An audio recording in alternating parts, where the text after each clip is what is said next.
সবাই তো আমার ভগবানের চরণ ধুলা পেতে চাও, সবাই তো আমার ভগবানের চরণ ধুলা অঙ্গে মাখো। আমার ভগবানের আজকের একটা ইচ্ছা, আমি ভক্ত পদধুলা অঙ্গে মাখবো। আর আজকের খেলায় মা যে চোর হবে সে তো অন্যদের কাঁধে চড়াবে, আর বাবা কাঁধে যখন কেউ ওঠে তার দুটো পা কোথায় পড়বে? বুকের উপরে নয়। কৃষ্ণ আমার এই কাজের জন্য আজকের খেলায় চোর হয়েছে, মানে খেলার খেলা হবে আর চুরি করে ভক্তের পায়ের ধুলাও অঙ্গে মাখা হবে। বন্ধুদেরকে কাঁধে চড়াচ্ছে, চড়াতে চড়াতে ভগবানের বদনটা মলিন হয়ে গেছে। সমস্ত বন্ধুরা আনন্দে আছে, আর একজন বন্ধু নামা সবার পিছনে বসে বসে কাঁদছে। ভগবান গিয়ে ডাক দিয়েছে, বন্ধু বন্ধু, এরা সবাই আমার কাঁধে উঠেছে, তুই কাঁধে উঠবি না? সে বন্ধুটা কে জানো? মস্তক মুন্ডন করা আছে, কাঁধে ভিক্ষার ঝোলা, দাদা সঙ্গে তিলক সেবা,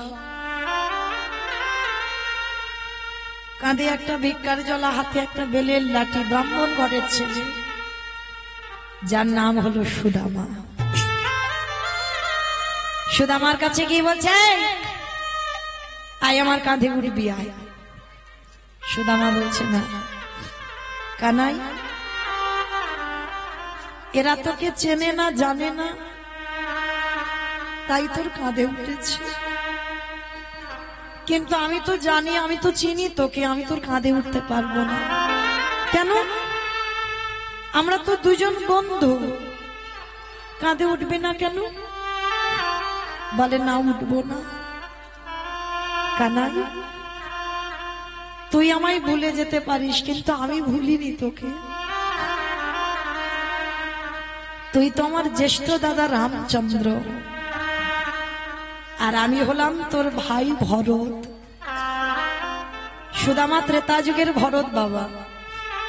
তা ভরত বলছে, তুই যদি আমার জ্যেষ্ঠ দাদা হোস, আমি কি দাদার কাঁধে উঠতে পারি? ভগবান বলছে, তোর বোকা, ওটা তো সেই ত্রেতা যুগে, আর এটা দ্বাপর যুগে।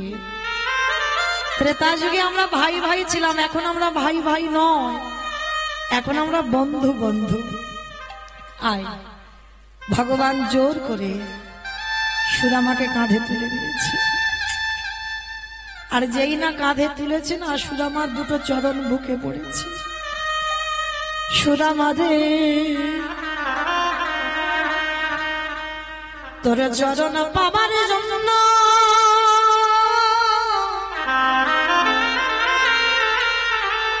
আমি ত্রেতা যুগ হতে, আমি যে তোর কাছে ঋণী হয়ে রইলাম। ওরে সুদামা,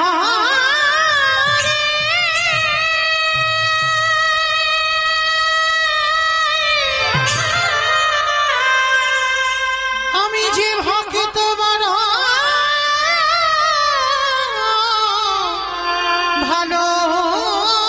ভালোবাসি,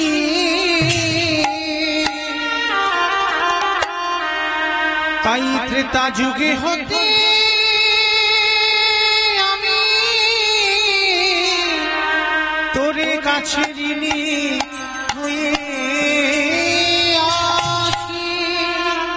সুদামা,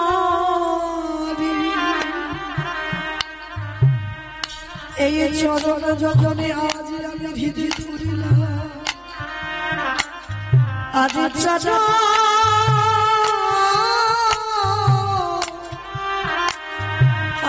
চরণ ছাড়িব ভক্ত চরণ।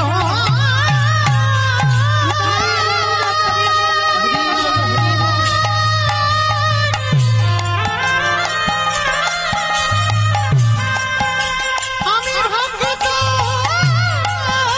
চরণ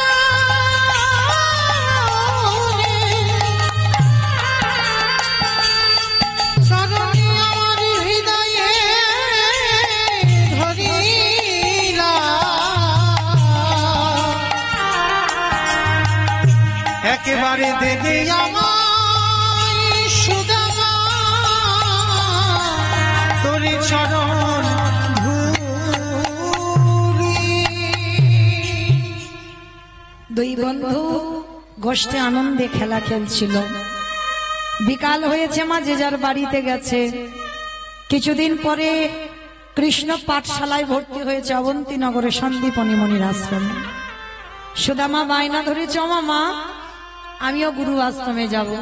না বাবা না, তুই যে আমার একমাত্র নয়নের মণি, তুই যদি চলে যাস কি আমায় মা বলে ডাকবি?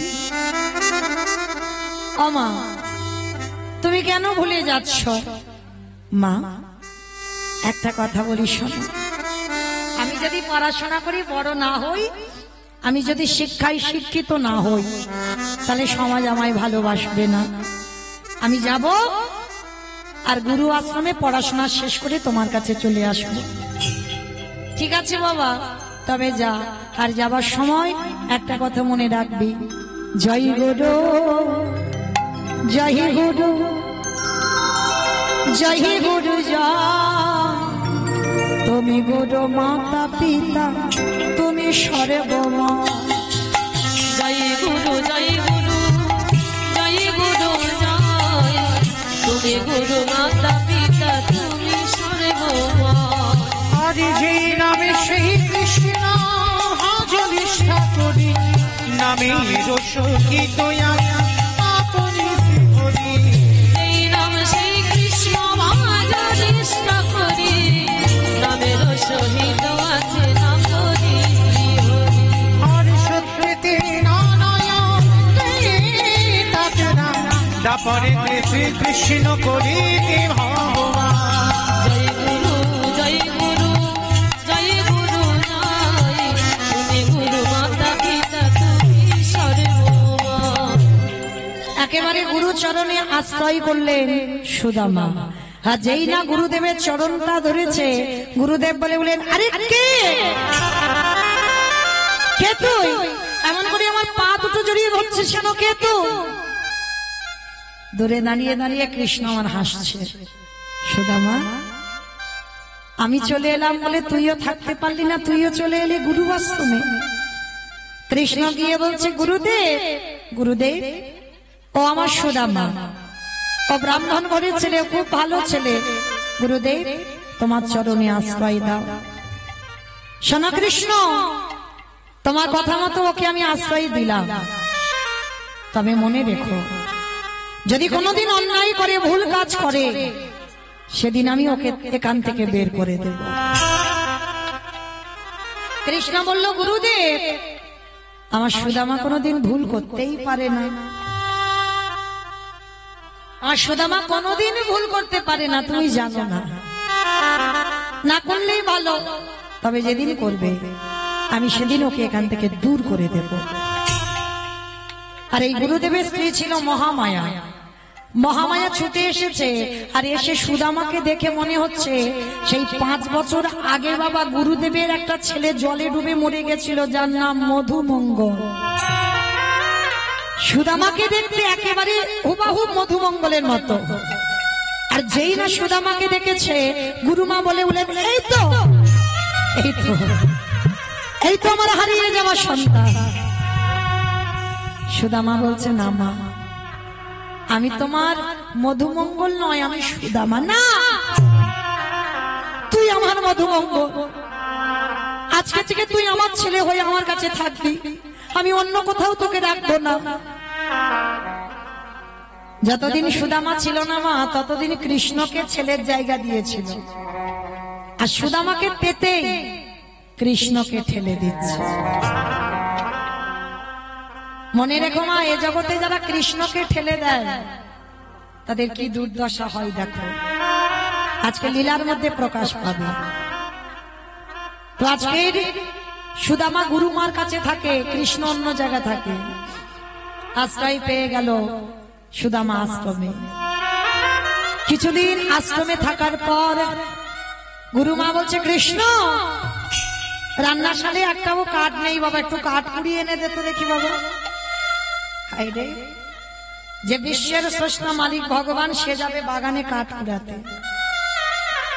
এটাই জীব শিক্ষা মা। শুধু আমরা ওই যে গুরু আশ্রয় করে গুরু মন্ত্রটা নিয়ে, সে বছর অন্তর একবার গুরু দেখা হয় কি না হয় তার ঠিক নেই। কিন্তু না, এটা গুরু দীক্ষা নেওয়া নয়। দীক্ষা মন্ত্র যখন নিয়েছো, গুরু আশ্রয় যখন করেছো, গুরু সেবা করতে হবে। গুরু সেবাটা কেমন? কৃষ্ণের কাছ থেকে শিখে নাও। আশ্রমে থেকে গুরুমা গুরুকে সেবা করছে। গুরুমা আদেশ দিল, যা বাবা কাঠকুড়ি আন। ভগবান সমাজকে শেখালো, আমি জগৎ গুরু হয়ে, আমি বিশ্বের স্রষ্টা মালিক হয়ে গুরু আশ্রমে থেকে, গুরু গৃহে থেকে কর্ম করছি। তোরাও যারা আশ্রয় করেছিস, তোরাও নিজের হাতে গুরু সেবা কর। তো আজকের কৃষ্ণ কাঠকুড়াতে যাবি, সুদামা বায়না ধরেছে, আমা মা গো আমিও যাব। না বাবা না, আকাশ মেঘাচ্ছন্ন, টিপ টিপ করে বৃষ্টি পড়ছে, আমি তোকে পাঠাবো না। ও মা, কৃষ্ণ তো যাচ্ছে, আমি যাব, আমাকে অনুমতি দাও। ঠিক আছে, শোন, যাবার সময় একটা কথা বলি। কিছু কাঁচা ছোলা মা আঁচলে বেঁধে দিয়েছে, আর চুপি চুপি সুদামার কানে বলছে, এই যদি খিদে পাই তুই এই ছোলাগুলো খুলে একটু খেয়ে নিস। শোন, কৃষ্ণকে দিবি না। কি বাবা, জানালা দরজা বন্ধ করে কিছু বলছেন, কেউ শুনতে পাচ্ছে না, সমাজে কেউ শুনতে না পা, কিন্তু তার চোখে তুমি ফাঁকি দিতে পারবে? আঁচলে বেঁধে দিয়ে সুদামাকে বলছে, কৃষ্ণকে দিবি না।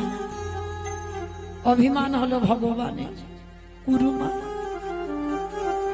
সুদামাকে ভালোবেসেছো ঠিক আছে, কিন্তু এতটাই ভালোবেসেছো, একটু ছোলা দিচ্ছ তাও বলে দিচ্ছ যেন কৃষ্ণকে না দেয়।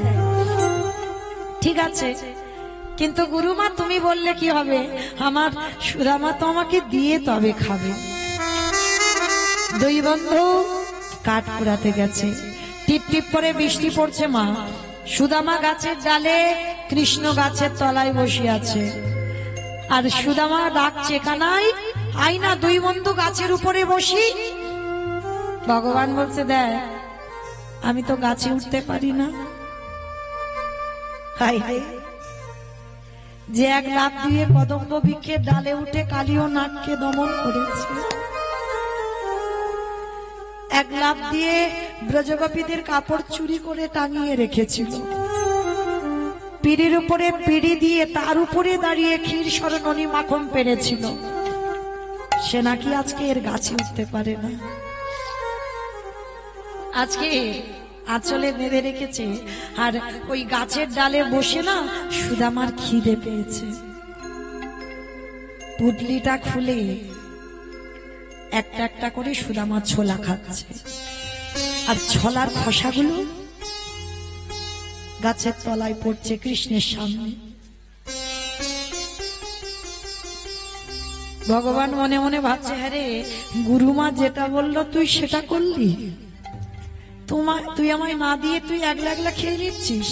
ঠিক আছে, হয়তো তোর খিদে পেয়েছে ওই জন্য খেয়ে নিচ্ছিস, তবে আমি তোকে জিজ্ঞাসা করব, সত্যি কথা বলিস তো ভালো, আর যদি মিথ্যা বলিস আমি তোকে ক্ষমা করব না। আর ছোলাগুলো খেতে খেতে মা সুদামা ছোলাগুলো সব খেয়ে ফেলেছে। এবার কি হবে? কৃষ্ণকে দোয়া হলো না। যাকে কৃষ্ণ তো আর দেখতে পাচ্ছে না, ও যদি জিজ্ঞাসা করে আমি বলবো ছোলাগুলো সব পড়ে গেছে। ভগবান যেই না কথাটা এসেছে ছটকে উঠেছে, গাছ থেকে নেমে এসেছে সুদামা, মাথায় কৃষ্ণ কাঠের বোঝাটা নিয়ে গুরু আশ্রমে ফিরছে। আর গুরু আশ্রমে যখনই ফিরছে না, ভগবান তার লীলা বোঝা বড় ভাব। সুদামাকে জিজ্ঞাসা করছে, সুদামা হ্যাঁ রে, গুরুমা যে ওই ছোলাগুলো দিল কোথায় রে? বন্ধু, ছোলাগুলো দিয়েছিল ঠিক কথা, কিন্তু জানিস ওই কাঠ কুড়াতে কুড়াতে কখন আমার আঁচল থেকে সব খুলে পড়ে। কি বললি? ছোলাগুলো সব পড়ে গেছে? এত বড় মিথ্যা! সুদামা এই জগতে সবাই মিথ্যাবাদী, সবাই। আস্তে আস্তে আস্তে আর তুইও আমার বন্ধু হয়ে তুইও এত বড় মিথ্যা কথা বলছিস। ঠিক আছে, তবে এই মিথ্যা কথা বলবার জন্য তৈরি হয়ে থাক। শুধু আসলে সময় মতো আমি সব পৌঁছে দেব। আমি সব সহ্য করি, কিন্তু আমি মিথ্যাটা সহ্য করি না। সুদামা কিছু বুঝতে দিল না আমার ভগবান। সুদামা মিথ্যা বলল, ভগবান যেন কিছু বুঝতে পারল না। ঠিক আছে, হয়তো পড়ে গেছে। দুই বন্ধু ঘরে ফিরেছে, কিছুদিন আশ্রমে কাটছে। একদিন রাতের অন্ধকারে আমি বহুদিন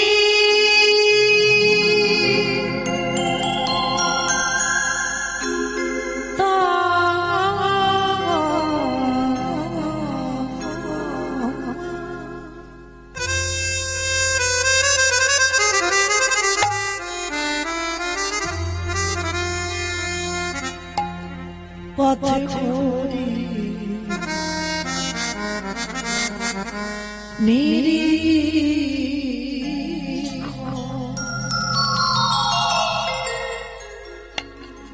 কবে আসিবে মাধব আমার, আমি করি বসে। আমি বহুদিন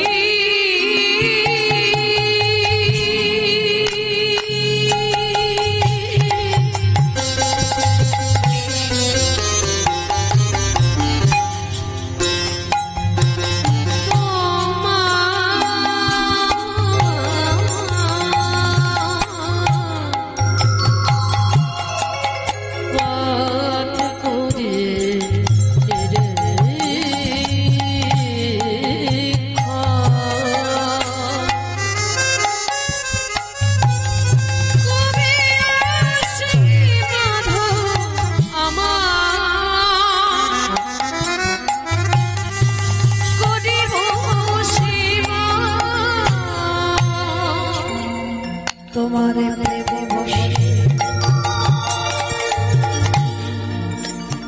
আমি করি সেবা, তোমার প্রেম বশে আমি করি সেবা।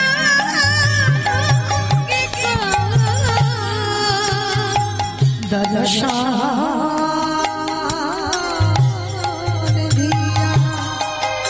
নিষ্পারিব যারা দর্শন দিয়া নিস্তারিব জগৎ সংসার। শ্রী গোপাল